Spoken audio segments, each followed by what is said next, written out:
Hey, and welcome to another Frightreads Author Talks. This was going to be the last one. I lied. We have at least one more and probably one more after that, and I'm in an infinite loop of hell where I will forever do author talks and keep telling you it's the last one. But it's not a bad thing. Frightreads Author Talks is so awesome because you get a couple of things out of it. One, you get to ask some really dumb, goofy questions. You get to, pop something onto Facebook very innocently and just say, "Hey, saw you guys talking about X, Y, Z. Can you explain this to me?" You get a little intimate moment. The good thing is with this setup here, um, we'll steer the conversation as best as we can. I love the input from the audience. It catches us off guard, gives us questions that we weren't thinking about. Um, but doing it in this setting versus at an event, there's noise, there's conversation, there's just that background, there's all that chatter. This is just a good, clean moment where you can just talk to the artists and the guests and the authors that you want to speak to. And you have your chance just dropping it right into whatever respective chat bar, depending on which format you're looking at. So if you're not familiar, if you're just tuning in for the first time ever, Frightreads Book Festival, you got to come out. We're at the Howard County Fairgrounds out in West Friendship, Maryland, also known as just outside of Columbia, Maryland. We're happening September 13th to the 14th, without counting VIP early entries, all that mess. 12 to 6. Both days. Can't miss it. It's going to be a lot of fun. As of right now, I started to do the math. Oh boy, we're pushing a lot of authors. Tons of names are coming through here. We're going to have Adam Caesar. We're going to have Jeff Strand, Bridget Nelson, A.G. Mock. Who else do we got? There's such an extensive list. We have Heather Graham. We have that's probably I'm drawing a blank, but if you're looking at, and there it goes down there on the ticker, Richard Chismar and W.H. Chismar. So we get the duo. You're looking at awesome movie stars. You're looking at Frankenhooker. You're looking at Rookie Rabbit from Super Troopers. We're getting Freddy Krueger's mom. We're getting Trauma. We're going to have Uncle Lloyd himself representing Trauma. We're going to have Jane Jensen hanging out with the Trauma booth. There's just so much. The list goes on. So you definitely want to head to frightreads.com. One of the things that we did in year 3, when we first got our 2-day festival situated in Benfield Sports Center a million years ago, also known as 2 years ago, we had a musical guest artist. We were trying something out. It's a book festival. Yes. At its core, we will always be books, authors, books and words, bookmarks, and other assorted art surrounding book ideas that are all spooky. But man, I'm a music lover. You can't see, but behind me is one of my guitars.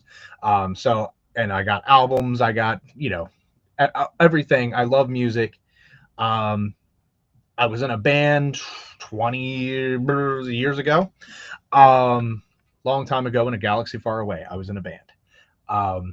So I'm into music. I love music. I just spent, a couple weeks ago, I was at a big giant weekend concert festival, seeing awesome people, including Rob Zombie. So music is life. So when I got the opportunity to bring these guys on, oh my God, I went through their discography. I went through everything that Bandcamp had to offer. I went through everything on Spotify. Everything was just hilarious, dumb, and just the right amount of fun where I can't express that. Just things about DeLoreans. There were horror songs, stuff about astronauts. I don't know, man. It got weird. You definitely want to check these guys out. So without further ado, I'm bringing in Hip Hop McDougal, the stars of the show tonight. Hey, there they Hello. be. Hey, Harry. How you doing? I am great. So I set the bar really high.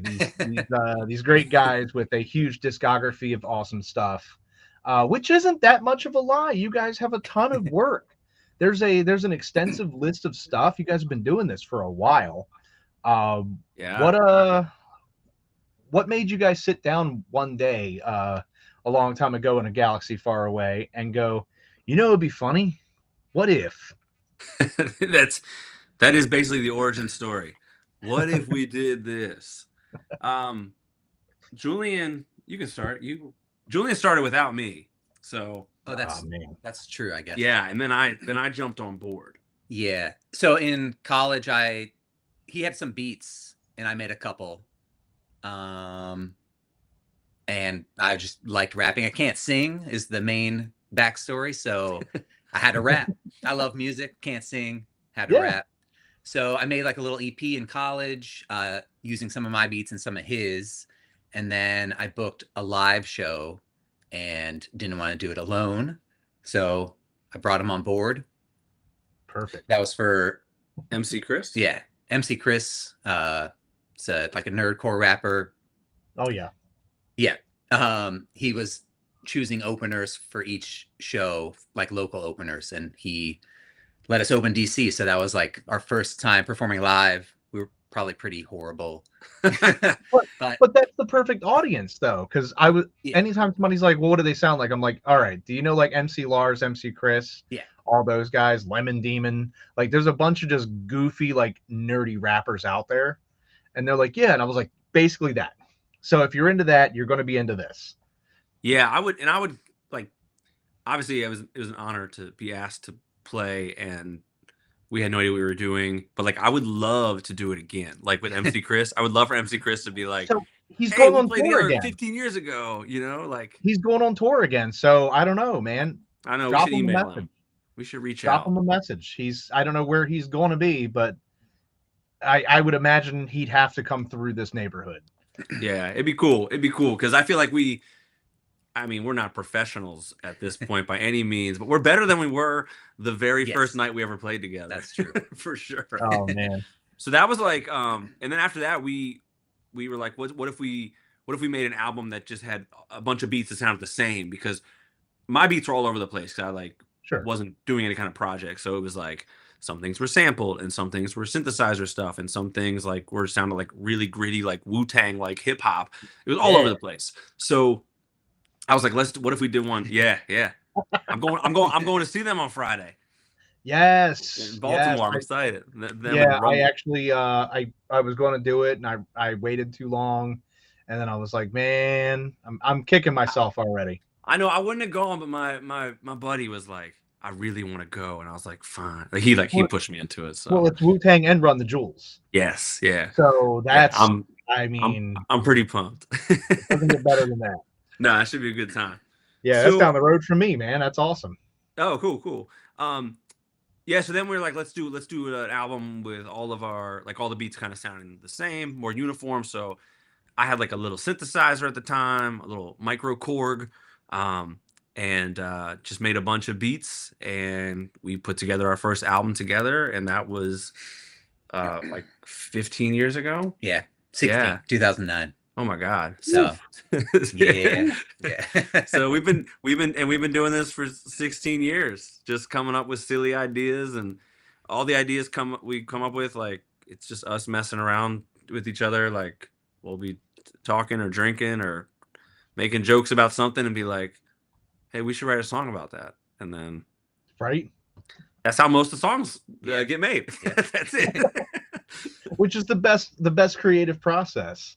So you said you used a Korg to do a lot of your synth stuff. What did you use to actually make the beats? Or was that kind of so I used so back in the day I used Fruity Loops. Yes. Yeah. Yes.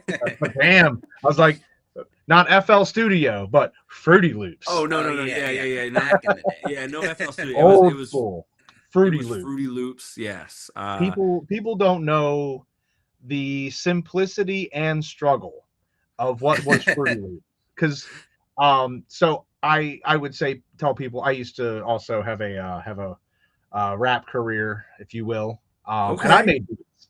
So that's why I was like, oh, this is going to be a great conversation because we're bringing Harry on stage. Yeah, there you go. So I used Fruity Loops, and somebody was like, "That's not real. You got to use blankety blank this and this," and like $1,000 software and whatever. And let's be honest, it was a pirated Fruity Loops, because who didn't have that? Mine too. Right? Oh yeah. Oh, the best way. Don't tell anyone. You'll never stop me now, Fruity Loops. The ones you pay for cost sound different. You know, I like. Free sounds so much better. It does. It just really does. But I had FL Studio or Fruity Loops. I think I started with 3. Way back, like early 2000s. Yeah, I got mine. I got mine in 2001. So I don't know. What around that was probably. out then, but yeah. Yeah, I had like 3. I think was my first one when I was like, wait, I can make my own beats. One of my prouder moments was the I took the tubular. Was it? Yeah, it was the Candyman theme, and I took the Candyman theme and I mixed it with what is next to me is electric guitar. I kind of had like the and then there was like a little beat, and it was kind of like a lo-fi vibe, and all of a sudden the guitar comes in, and it's like wow. So I started messing around with like real world to like synthy click and point the drums where you want them to go. Sure, then I got some drum kits, and then like it's intuitive, but then you hear like, you know how it came with songs. Yes. And you would listen to them and go, how the fuck did you do that? Yeah. Like, what is I'm over here struggling and fighting for my life. You try to look at the templates and like, yeah. And you're like, how did you get there? And they're using all of these different layers, and like there was just so much to it. And my argument to people was, oh, will you use that? Yeah, but so did Trent Reznor. Yeah, like mind blown. 9 Inch Nails, for the most part, was a Fruity Loop project. It's incredible. It's incredible. I'm so glad I used it, because it, like, I don't know, I came across it at just like the right time in my life where I had the patience to figure it out.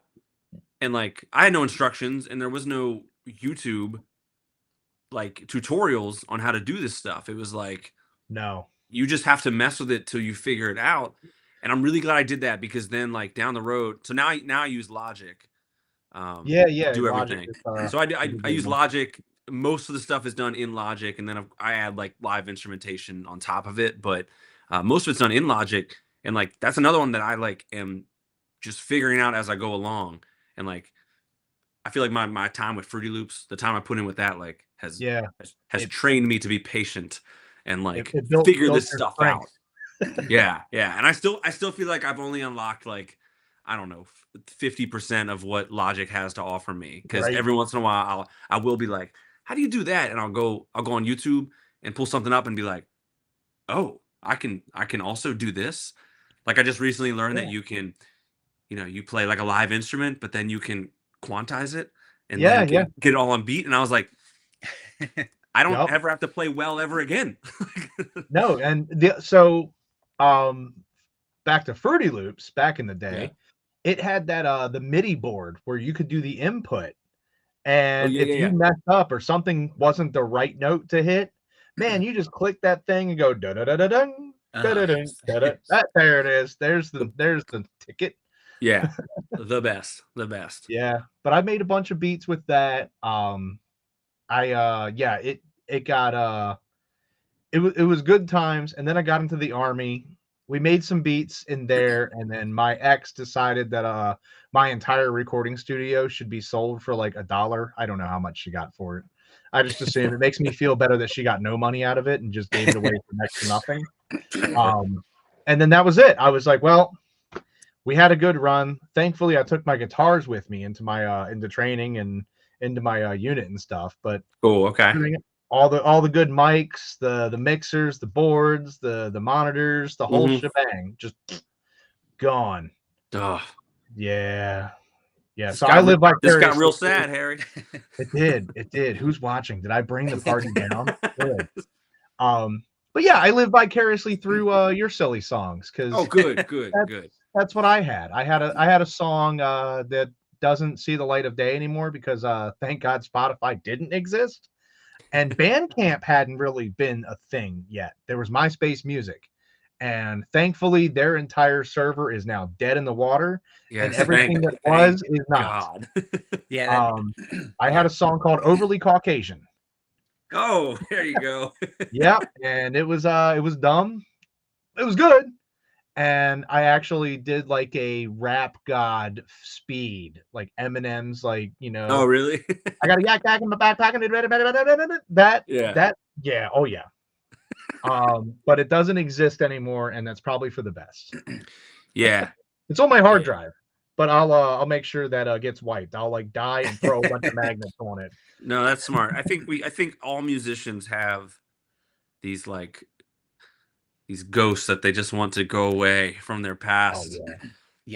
Whether it's dumb or offensive, or you thought it was funny at the time. And we had some songs on MySpace separately, but we're both glad that the servers got wiped or whatever happened. That's you good. log back in and you're like, oh my god. Yep. Oh. Yeah.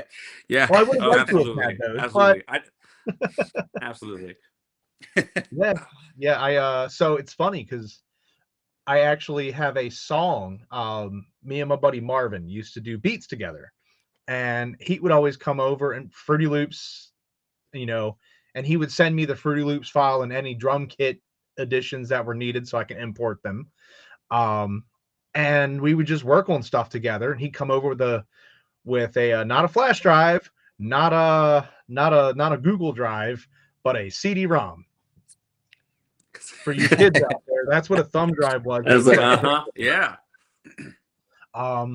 So we would make beats on there. We had this one that we called The Beat, and it like we were like, you can't put words to this. It's that just dramatic. I'm a huge fan of using piano. And then we had strings and this punchy beat. And it was literally like the beat was just, We Will Rock You. It's just boom, boom, tsh, boom, boom. Tsh. There's no creativity. It's just literally boom, boom, clap. But it just punched so hard. And I remember the guy that I used to do music with. We took a hiatus. I was like, buddy, I need like 2-3 months just to get my head right. And he goes, okay, that sounds good. Yeah, I'll write some stuff too, and then we'll come back at it stronger. Perfect. We're on the same page. Guy messages me and goes, he has a diss track out. Who cares? No one cares. But I listened to it and it made me mad anyway. And I just remember I texted Marvin and he was at work, and all I said was, when you're off, come to my house. We're using The Beat. Well, The Beat. It's probably the best song. It just had so many inside things about him as a person, him as a musician, et cetera, et cetera. And like, what is the I'm trying to remember the one of the verses, and it was it was the last verse. I came back in and I said, this ain't no Dawn of the Dead, this is Return of the King. Why don't you step the fuck aside and let me do my thing? I'll blow your ass out of your shoes while you're walking down the street, leave you oozing fucking dripping like a little Debbie treat. Yeah. I was like, it'll come back, all the lines will come back. Awesome. But yeah, like I sent that all, like this song that's just got these things, and there was a drop. Everybody loves the drop. The music drops away, and then you get like a good comeback, and then somebody's got to come in with some good lyrics. And Marvin came in, and he's like, I don't rap, but I don't like that dude anyway. So came in with the best lyrics and demolished him. And awesome. I was like, yeah, this is what I want to do with my life. And then fast forward, I'm writing books. So my, how the turntables. No, yeah, I think you made a good choice. Yeah. So full circle, I had a concept album called Memoirs of a Crazed Mind. And then it was going to be like Alice Cooper's Welcome to My Nightmare, but for rap. Okay. And had a good concept, had a good story, and then it just never came to fruition. I had a beat guy that did just this surrealistic sound over in Great Britain, the elusive Mr. H. And he doesn't do music anymore. He's actually like a big film director for like a golf channel. and he's like a big producer and all that, like big deal. Like he's a known guy out that way. And I'm like, good for you. But it never came to fruition. And then 20-ish years later, I have a book called Memoirs of a Crazed Mind. And I was like, it's a good title. I'm not going to let it go to waste. Sure. Yeah. So when you mentioned like MC Chris and bands like that, so that's the obvious, that's the low hanging fruit in terms of what I would say is inspiration. But like it's like, yeah, that's what it sounds like, is you could open for him and it'd be like, yeah, well, they did. What are some of the, you mentioned you guys are going to go see Wu-Tang and all of that. What are some of like the inspirations? Like, what are some of the stylistic inspirations? I'm gonna take this on me. We can share it. The Aquabats. The Aquabats are a huge one. That was gonna be my first answer. Yeah. Right, I saw them live, and I watched a kid go surfing on a slice of pizza. Awesome. It was probably him. The best day of the week. It was pizza day. So yes. Aquabats definitely checks. What else?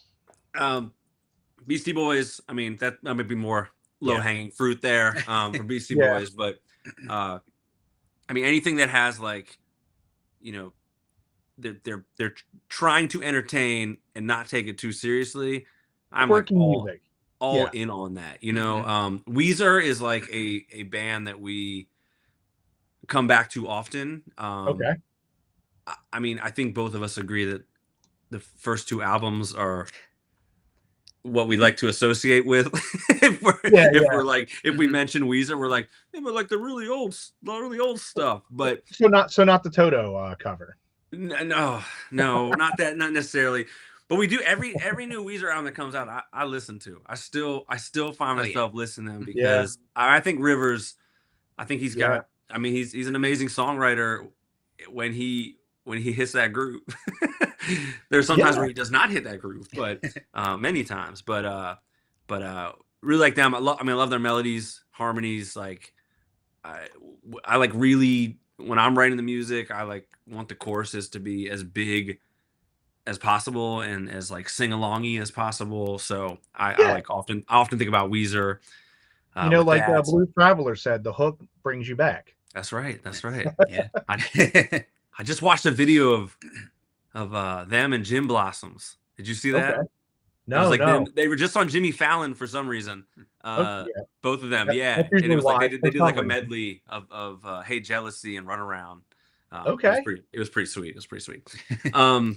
Yeah, all right, what are the bands? A good hook. That's definitely for sure. Yeah. I mean, old Green Day. Okay. So you're talking about pre-American Idiot? You're looking at like pre-American Idiot, like Dookie and Dookie and Kerplunk are like my two favorites. I love American Idiot too. To me, that was that was like the last thing I was like really on board with. Yeah. Whenever somebody tells me like, I didn't like their new album, I'm like, which one? Like American Idiot? I was like, okay. Just want to make sure that I didn't just wake up from a coma and it turns out like 2005 still or something. I know, it's crazy. It's crazy. I remember that coming out and hearing it, and I was in a Walmart or something, and I was like, I don't know that I like American Idiots. We'll see. And then they had their greatest hits thing, the international super hits. Oh yeah. And I think that would be their last of the old era. That was like the cap of like, okay, and we're gonna be a different band from here on out, but also the same. Yeah, and I appreciate American Idiot. I think I like what they were doing, just doing something big. And some of the songs are like, I think are like just really well written. But it's I mean, Dookie though is, oh man, I mean, I can listen to Dookie, all day. Every day. I'm like, I don't get sick of it. It was just like such an influential album for me when I was a kid. Yeah, so like, and that album too had like probably the most radio hits of any album. I dare say, like, I say that and Third Eye Blind's self-titled album. had so many hits for some reason. And Third Eye Blind had no right to have songs with the lyrical content that they did being played on, like, I don't know, commercials, teeny bopper shows. And I'm like, you do know this is a song about doing drugs and getting head. Yeah, right? Like, this is about crystal meth. Like, what are we doing? It's like, it's drugs and sex at its core. They're like, no, it's not. No, it's not. But thank God we got that, like, flipper over on the belly line out of there. That good riddance. What rubbish.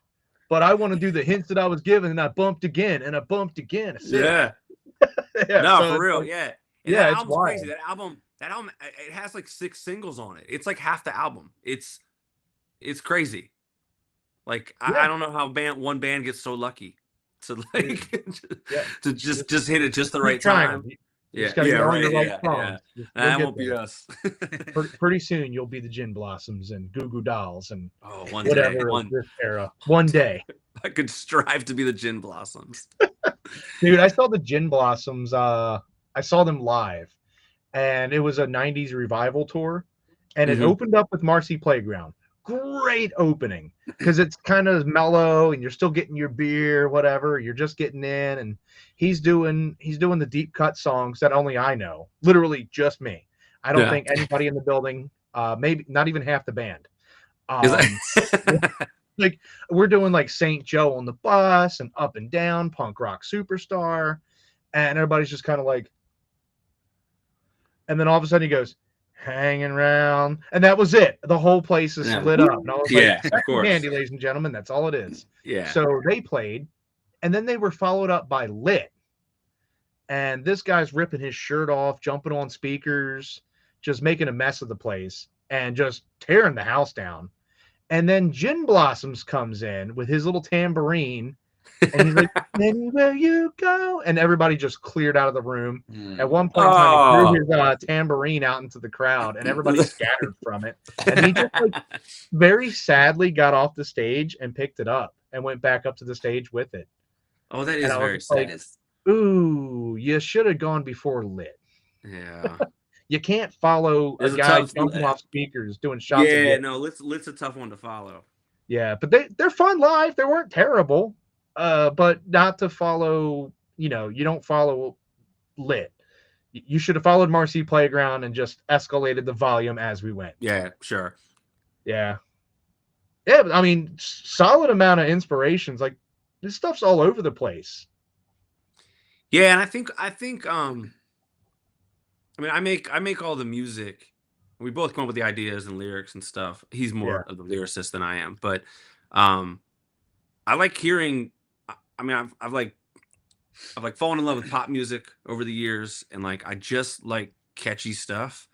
Yeah, and I like production. I like kind of trying new sounds. So, a lot of times we'll hear a song or hear it in a band and be like, "Oh, we should do a song in that style." And like Julian was like, "We should do a ska song." So I was like, "All right." Like, I've never done a ska song. I don't just need play a lot of horns. Yeah, like, but I don't play any horns. So like, what can Logic do? So then it's like I get to sit down and experiment and like figure it out. So a lot of stuff is like that too, and I like that.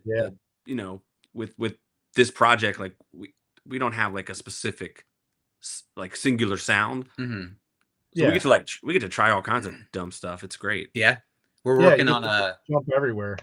Yeah, we're working on a new Halloween song that we are hoping to debut at Frightreads. And the musical element is like surf rock, like dark surf rock. Yeah, you would say. Yes. Okay. You made it. Yeah, and I've never played surf rock before. Yeah, and I've just been like studying surf rock for the last like zombified Beach Boys. Yes, yeah, and then there's a whole world out there of like dark surf music. Well, there's a whole band called Beach Creeper. I don't know if you're familiar with them. They're from. I'm not. Her band does like surf music, but they're zombies, and that's their vibe. Yeah, sign me up. I found some playlist on Spotify, which is like 10 hours of just various bands like this. that I'm sure sound much like Beach Creeper, and yeah, it's just great. It's like that music lends itself really well to this darker. I mean, you think like Munsters, like down, like that kind of like twangy guitar, like. So anyway, I've like been the just Cramps, things like that, where you kind of got this like rockabilly-esque. Yes. Like something that just doesn't sound like it belongs in that era. Absolutely. Yeah. So or anywhere really. So we're some of the stuff that doesn't belong anywhere, and you're like, oh, we'll just put this off in its own little corner. Yeah, it's real strange. So we've been like working on that, and like that's just like a style of music I've never done before. So yeah, it's fun. It's fun. I mean, so inspiration comes from wherever whatever we hear, I guess. Mm-hmm. So there's a band. I would say the Euro bands. Give them a listen because they're doing some weird stuff. Okay. Like you got like Electric Callboy is doing some next level weird stuff. Like it's like a nightclub, but if you had just like banging electric guitars. Okay. Like you were doing like a death metal nightclub. And I don't know how best to describe that, but it's like Euro pop on like steroids and acid at the same time. I'm into that. So like you have Callboy. then there's another one that I really love called Royal Republic. They're one of my favorites, and they come out with like it's like disco rock. I don't like it, just has like a weird like 70s and 80s vibe while sounding like the Electric Six, but cleaner. And less gay bar, less gay bar, but but they have like these different songs, and they get like they're Swedish or something, I think, and I think they're Swedish or Finnish, I can't remember, one of the two, but like their music is very like new wavy in some instances, and you're just kind of listening to it, and you're like, okay, like they have a song called Anna Lee, which is like it's got this like funky like just a funky groove for the guitar. Like listening to their stuff, you'll probably be like, yeah, there's something here. I can I got an idea. All right, cool. Yeah, but that's cool. Like it just pops out, and you're like, hey, like kind of like I would go as far as to say it's Weird Al syndrome. He hears a song and goes, this is called Spam. You hear a song and you're like, this would be cool, but what if we did a song about dinosaurs? Yeah. Mm-hmm. And Weird Al, we should have mentioned him. Yes, that was that was a given. But yeah, definitely. Yeah, he's an inspiration to all. Yeah, for sure. I have an entire parody album that exists that does not exist anymore for everyone else but me. It will be buried with me, and I'll like I said, I'll die holding a bunch of magnets on top of the hard drive. But yeah, like that's so cool, and just like the concepts of what you've come up with. Like when I was talking to Brian about like how he met you guys more or less solicited for his DeLorean. I don't think there was any kind of mutual anything. It was just like, you have a DeLorean? Good sir, would you like to have it in this music video? Yeah. We wrote this song called Pack for the Past, and it's like basically like just a nostalgia song about just growing up, a lot of like late 80s 90s kind of stuff. Julian had a lot of like personal experiences written in there, and then we had this idea for like a video like concept, and we're like, well, wouldn't it be so cool if we had a DeLorean? Which is like, that's like a dream. It's like, oh, that'd be like a cool thing to do, but like obviously no one we know has a DeLorean. And we're like, well, what if we like tried to find one? So I emailed some group on Facebook, like a DeLorean owner club. Yeah, it was DeLorean or something. Yeah, it was like a DMV chapter of DeLorean, and like I was like, would is there anyone out there be interested? And then he was like, I'm interested, email me. And then I emailed him, and he was just obviously like the coolest guy. Yes. Yeah. Because like that was our first music video? We've only done like we've only done like three. Only done a few. But that was the first. That was the first one. We tried to film something and like had an idea. And like obviously we're amateurs. Like we're filming everything on an iPhone. Like I'm editing everything on iMovie. I don't know what I'm doing. And he was very okay with that. And he was awesome. Like Julian and I went out and like scouted places around his like where he lived, and found some like middle school with a nice straight driveway that we could just like drive through. And he was like, yeah, I'll meet you there, and like we'll just spend the day doing this. And he was, I mean, so generous with his time and like with letting us drive it. Which is like, again, a dream come true. He's a fun guy, but he's like super professional, and like it's a serious matter. He's going to make sure that the product is good. And I've seen the music video, and it's a lot of fun. It looked like like you said, it's a nostalgia trip. It really is. It's just like, hey, remember that time we grew up with Ninja Turtles and all the cool stuff, and how cartoons and stuff suck now, and being an adult is lame. Yeah, there you go. I think that's the whole song. Those are literally the lyrics, and then you got it. Yeah. Remember when Ninja Turtles were cool? Yeah, but it's just that vibe. And I know with him, when I met Brian, it was kind of the same thing. I was like, you seem like an all right fellow.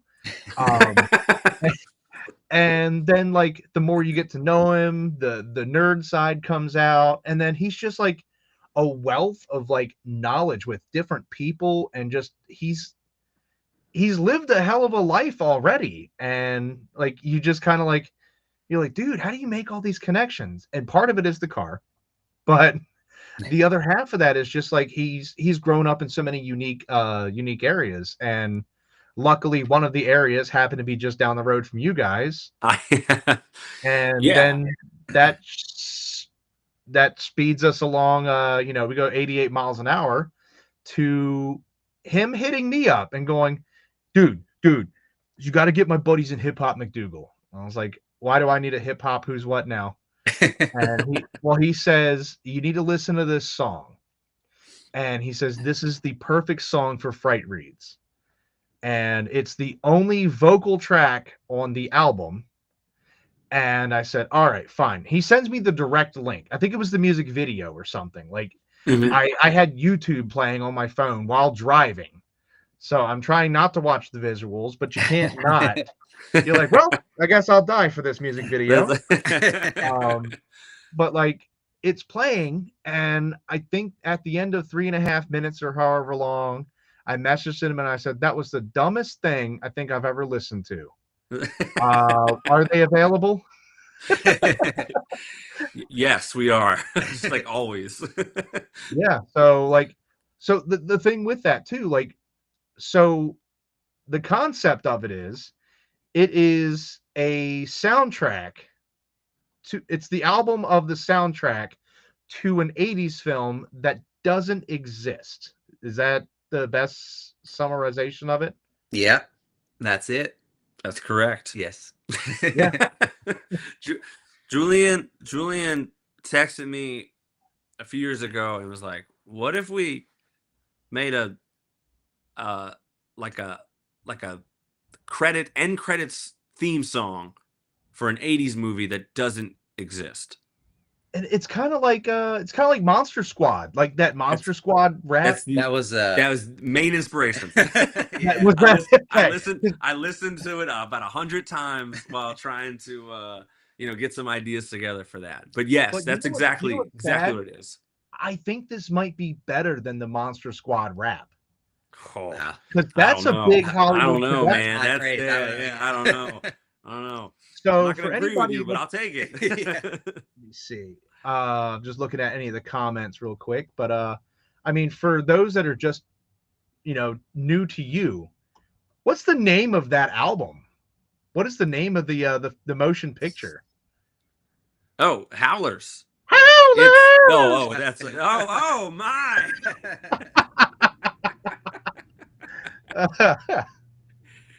I wasn't ready for this.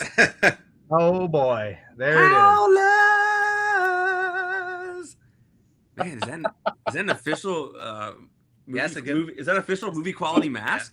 Oh, it gets worse. Gosh. Oh, geez. What's Put the up? mask back on. What are you doing? Put it back on. I'm sorry.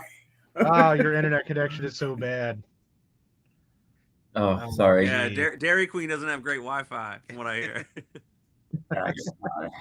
I was trying to set it up, but I was looking at the preview and I was like, God, this fool has had the mask on since he popped in. I was like, well, we're gonna have to move a little quicker and get this Howlers thing underway. No, that's good. That's good. But so Howlers, like, if nobody's heard this, go to Spotify, go to Bandcamp, go to wherever there's music, and if you can find the official soundtrack and find the only song with lyrics, Howlers, it definitely, like I said, it's the Monster Squad rap, 1000%. Like, it's that vibe, but it has no right to be as catchy as it is. We'll bring him back when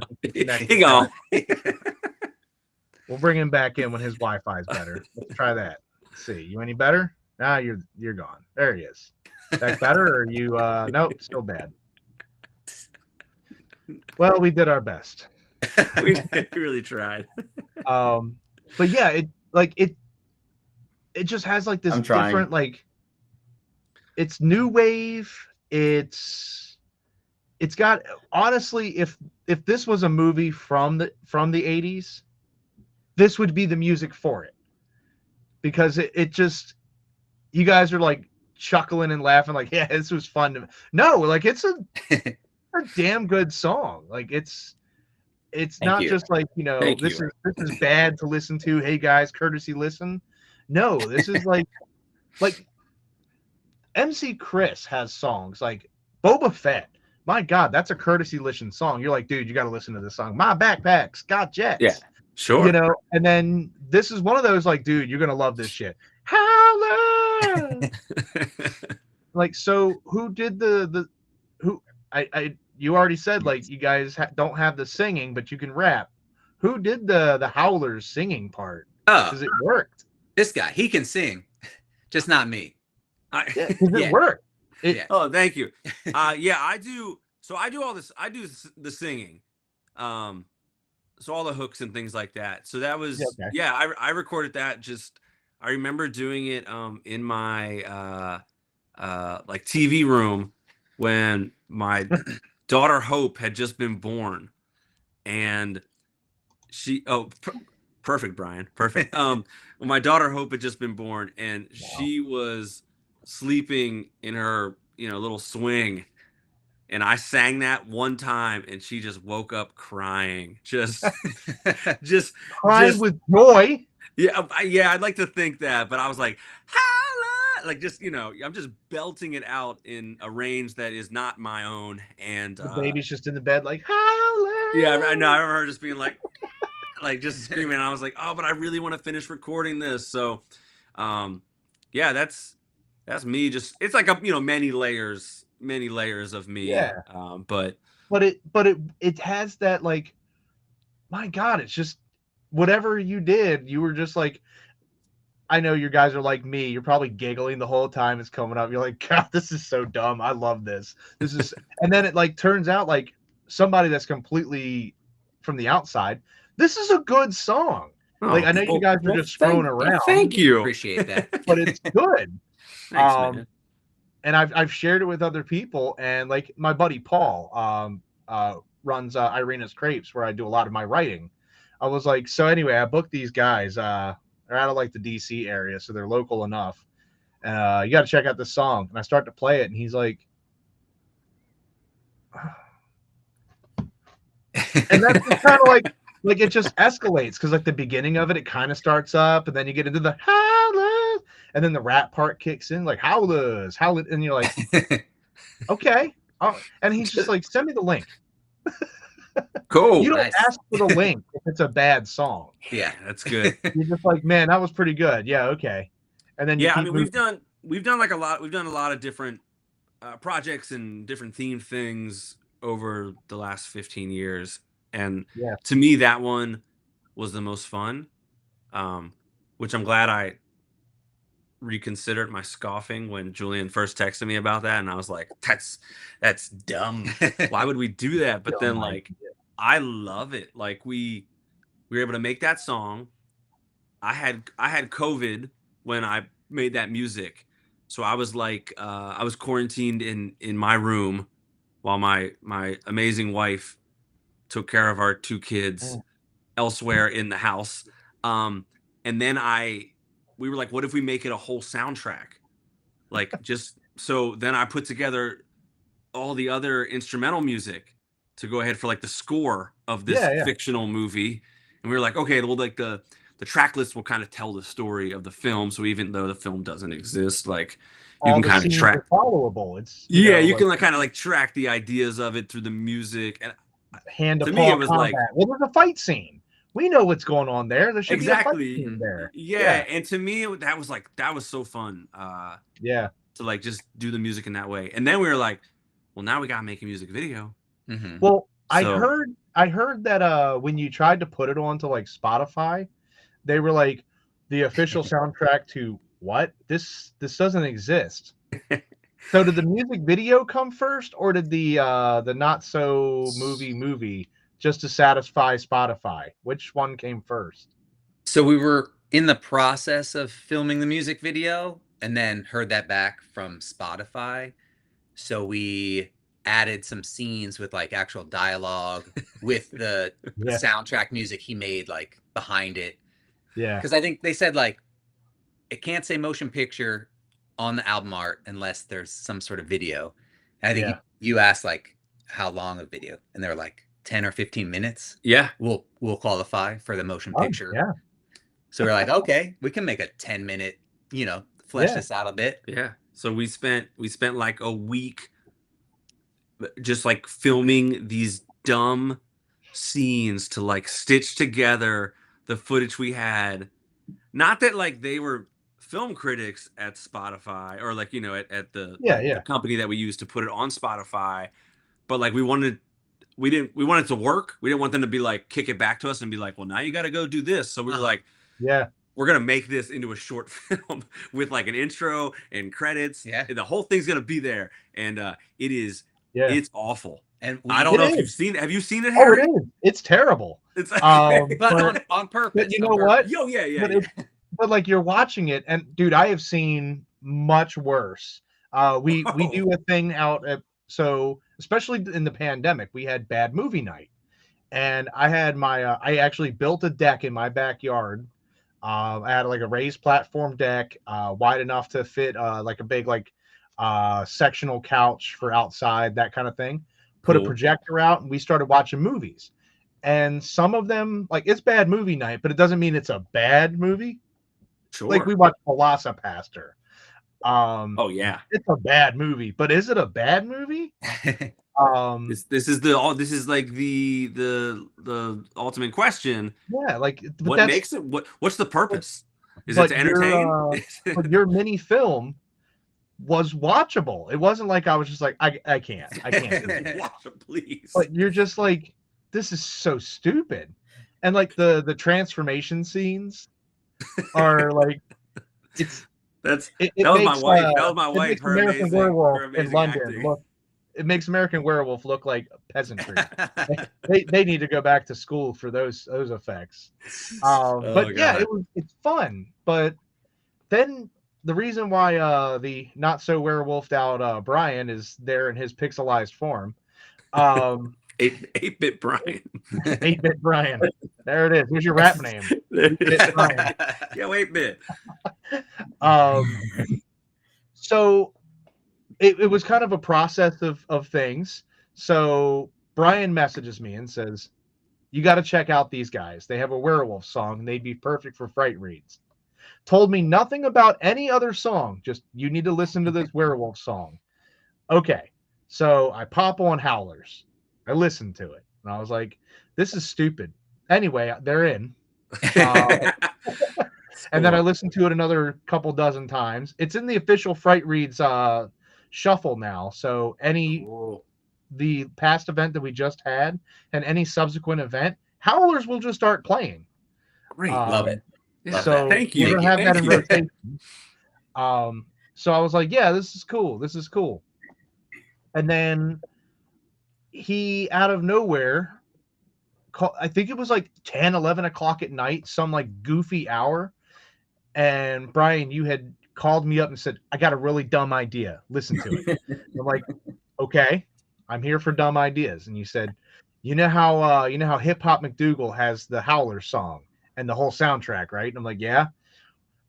I'm going to ask them if I can write the book on the fake movie based around their soundtrack. And I was like, I don't hate this idea. I wish you the best. And then he approached you guys like immediately after and was like, I got this really great idea. I don't know if he said really great. He may have just had an idea, but the idea was there. So like, what was your guys' reaction to the book version being introduced? Okay, well, luckily, Brian called us on. We were on speakerphone, not on FaceTime, because I had a lot of confusion on my face at first. But then, like I said before, it took like 3 minutes of hearing his enthusiasm and like how into it he was to be like, oh, this is like the exact energy Hip Hop McDougal like tries to bring to every stupid song we write and everything we do to like try to just have a good time while making, in the name of art. And we were, by the end of that conversation, we were absolutely sold. We were amped. Yeah. We were like, yes, yeah. please. My wife came downstairs and I was like, you got to hear this. I was like, Hip Hop McDougal's going to have a book. But it's funny too, because like I've had the fortunate or unfortunate chance of being alongside this entire ride as it's unfolded, and I got to hear the original pitch and his brand new pitch. I think we should do it this way instead. I am the whole reason. I'd say 90% of the reason the format that it is currently, because I just said, because I think Brian, you wanted to do like a play-by-play of the actual novel. Like you wanted to novelize the movie. Right. And then you came at me and suggested, you said, well, why don't we interview all the cast members?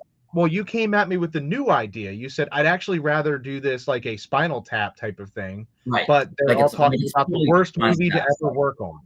And I said, however, I like both ideas. Why not both? Put them together. Yeah. So now, like that was a great idea. Like each chapter is a song, one of the songs, and I studied the short film. Oh, I know that short film better than you guys do. He studied. I did. Oh man. Yeah. He sent this text that frame by frame. Yeah, he sent this text and he was like, my mind is going blank from having to watch this stupid short film. I know the Sergeant Otto Van Helsing scene so well because I studied it. Sergeant Otto Van Helsing. And then so each chapter, is per song, right? So there's as many chapters as there are songs, and each chapter is titled per each song. But then at the end of each chapter, we interview a cast member that you guys created that's in the credits somewhere, and Harry was the cast member for a lot of them. I went to his house. But one. Well, two, because they're them.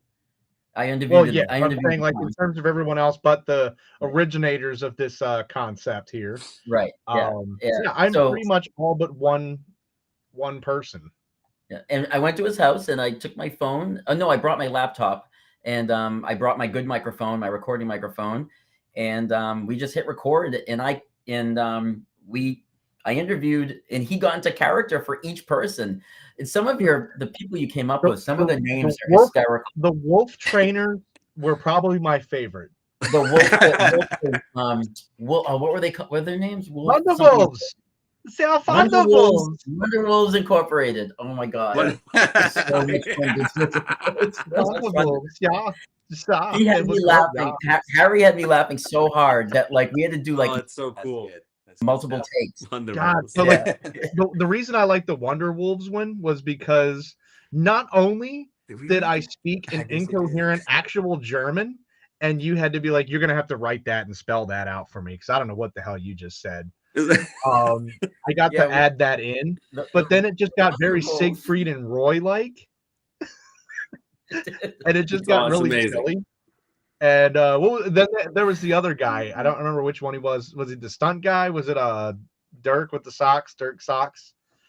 Well, we came up with ourselves because there wasn't anything in the credits for that character. Would rather work with the wolves. It was the one. No, we did one. Yeah, there was somebody that said that they'd rather work with the wolves. I know Marissa and the catering would rather feed the wolves than the people because they ate better and they were more well behaved. Right. You know, you guys did the catering company. Do you remember you did the catering company? I don't remember who they were. I don't know if you remember that. But how do you not remember who your caterers are? PC catering. This was like during COVID that I like came up with these lists of names. I don't remember any of them. I remember Juan O'Malley. Juan O'Malley. Oh yeah, I did. Yeah, Juan O'Malley got interviewed. Yes, Juan O'Malley. Good representation. And Brian wouldn't. I didn't look at the cast list because I was like, why don't you send me who they are so I can prepare for it? And he's like, no, I'm not. And it was just like, okay, so this is the animal handler, and their name is, or second light grip. This is, and whatever it would be, and then he would give the names, and he's like, and this is Juan O'Malley. And 20 minutes later, I'm finally done laughing because I'm like, why is his name Juan O'Malley? And didn't I make him from somewhere that wasn't Irish or Spanish? Perfect. You Juan O'Malley from Missouri. We took that one. Yeah, something stupid. And like there was that. There was the other guy. The God, I can't remember what his role was, but the guy that had like, he was the werewolfologist. Yeah, we came up with a werewolfologist. Good. Oh, that's awesome. But they were like, don't you mean lycanthropist? I said what I said. I kept calling him a werewolfologist. Yeah. That's great. Yeah, but there was just so much stuff that went in extra that I know you guys are going to just like, it'll be a whole new experience for the two of you. You'll be like, I made this movie, I made this song. I don't know what is going on right now. Yeah, that's great. I mean, that's great. That's great. I mean, it's so cool to like, make a joke or something that ends up somehow having like a life of its own. Yeah. All with good friends involved. Like that's, I mean, are we not living the best dream ever? Like in terms of this hobby? It's so cool. I don't know. I love it. And I think, Brian, my favorite part I sent over.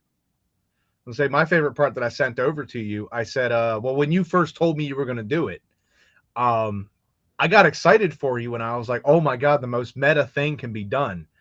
I want to write the introduction. Right. As if like this is a prolific 80s movie that the studio has just contacted you and asked and commissioned you to write their novel. This is my favorite movie of all time. I grew up watching this movie. I got to write something about it. And I sent you that introduction, and I think you said, this didn't really happen, did it? This is all fake, right? Because I just got so like heavy-handed in emotion, like I was there. I got lost in it. And I was like, it's probably like Big Trouble in Little China, Ghostbusters, whatever I was really thinking of.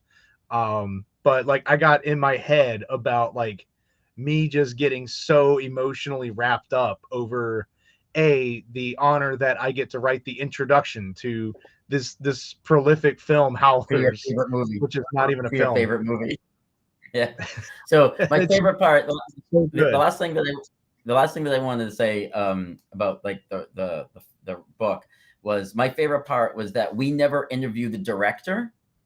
Yeah. Right? Wally Sampson. We never interview him, but everybody talks about him. So so the reader's gonna get an idea of who he is based on everybody's comments, right? And he's hated by most, and it's like he became like the Stanley Kubrick werewolf movies. Yeah. That. Well, I think we kind of brought that up because it was like he had the one actor or somebody like having to like stay with the wolves or something, and it was just such method acting like to get the fear. Yeah. Very Kubrick like. Right. We did reference something like that. Stay with real wolves to get into character and all that. But went to the zoo and climbed in with them, stuff like that. Like, yeah. So Wally Sampson is funny because he's not interviewed at all, but everybody talks. All the interviews break up in one way or another. So he's elusive, funny. And it's the 39th anniversary, which is like hysterical because it's like who like celebrates the 39th anniversary? Do you want to hear something crazy, Brian?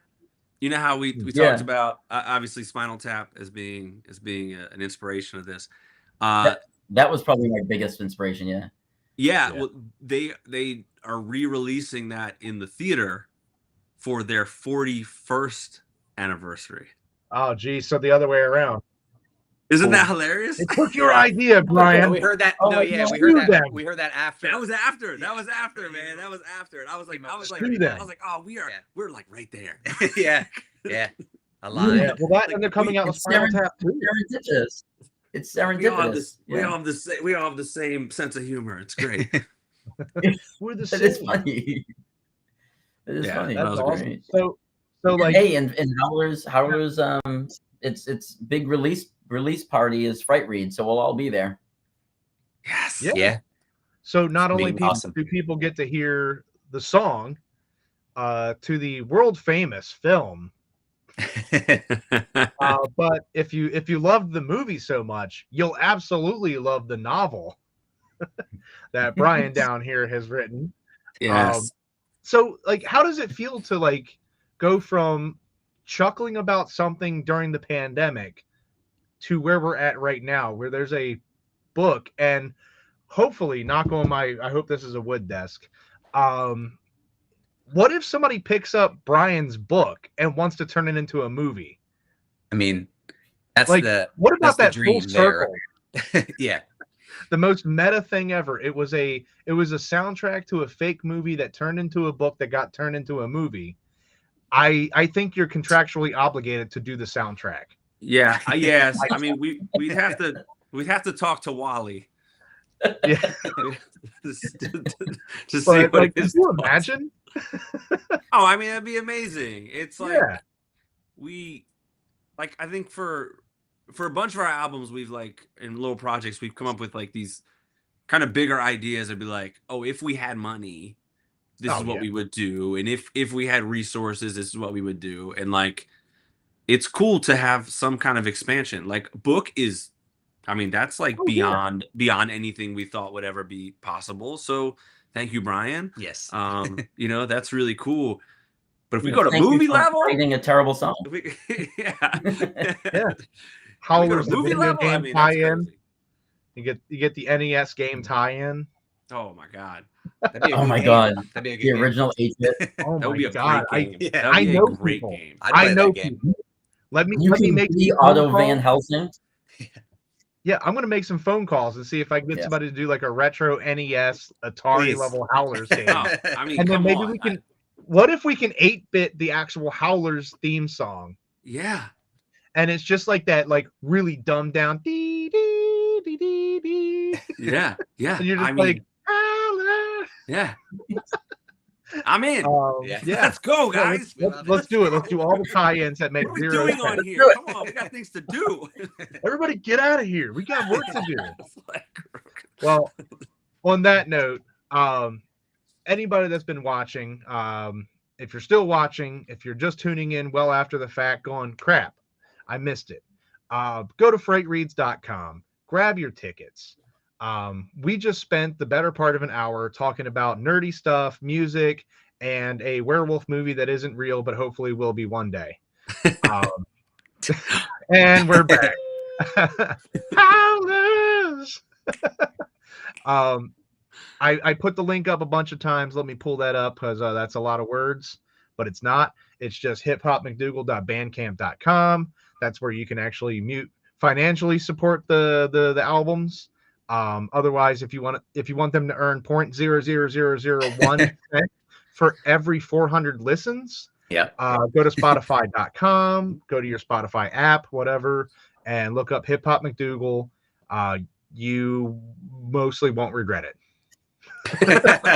Mostly. That's fair. Yeah. You mostly Hey, won't regret we'll it. take it. We'll take it, Harry.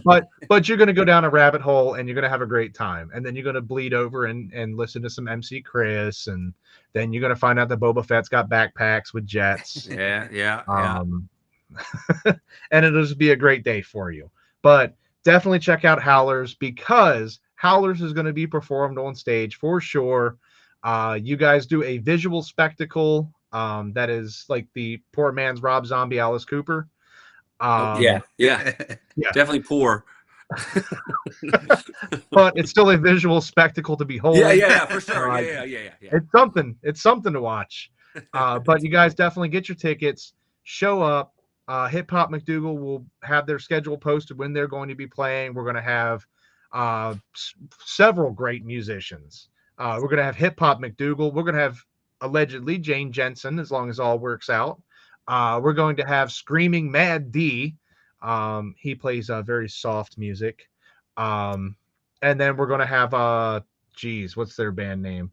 Drawing a blank, but one of our authors, Howard Siskin, will be there with his band. And they play a lot of like cool classic rock type of covers. And because he's an author, the music doesn't fit. But Howard's a good guy, and he's going to play us some tracks to start up the morning. So it'll be a lot of fun. Cool. So thanks, everybody, for tuning in. Thank you, everybody that has logged in, connection trouble or otherwise. This has been an absolute blast. I love talking music with people, and it's a blast. So I'll see you guys in September. Yeah, we can't wait. All right, Harry, thank you. Thank you for having us on here and for having us at Frightreads. We're really excited and excited to be there. So we'll see you over in there in Peony Palooza, where all of Brian's people are being corralled. Yes. All right. Well, we'll see everybody next week when I talk to the next person. Same bat time, same bat place.